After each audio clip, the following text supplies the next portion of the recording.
non-native, fragrant, nitrogen fixing. This is the mimosa tree. Albizia julibrisson is the genus and species.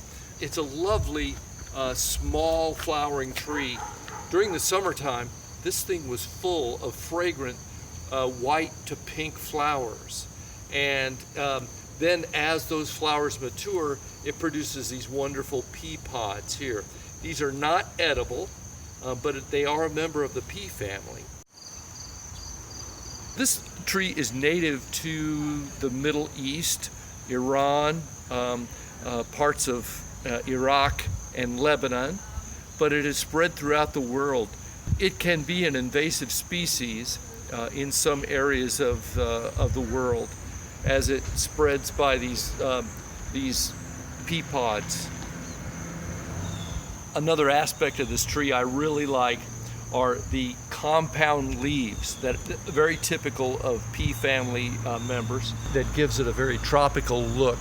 And you can see these lovely feathery leaflets as they emerge from the main stem. This is the stem where the bud is, and this whole thing is the leaf. You can see this is a compound leaf.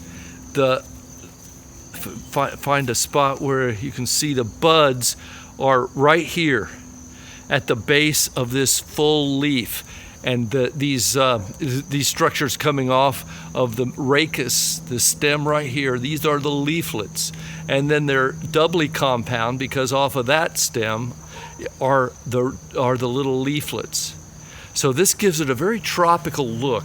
It's lovely even when not in flower in the spring. It drops its leaves in the fall after turning a lovely yellow color, and in the wintertime, not much is going on. You'll notice the buds under here are kind of interesting, but otherwise, not much is going on until the spring, and it leaves out rather late. So don't be fooled in thinking this plant is dead when it doesn't leaf out in April or even early May.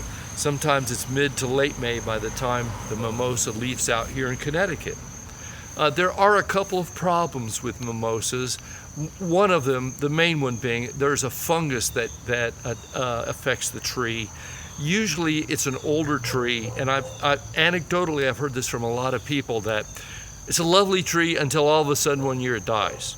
And that's the effect of the fungus on the older trees.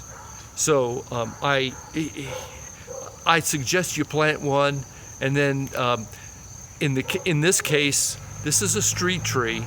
It also seeded itself in across the street over here. The smaller one is a volunteer, a child of this one, if you will. Mimosa grows to about 30 feet tall with a spread that's about the same. It is a wide-spreading, small flowering tree. It may not be the best choice for a busy street as far as street tree planting, but on this lovely small street here in Whitneyville, it works really well. Plant in average, well-drained soil in as much sun as you can give it. This is the mimosa, Albizia julibrisson. As always, if you like this video, please subscribe and like and share.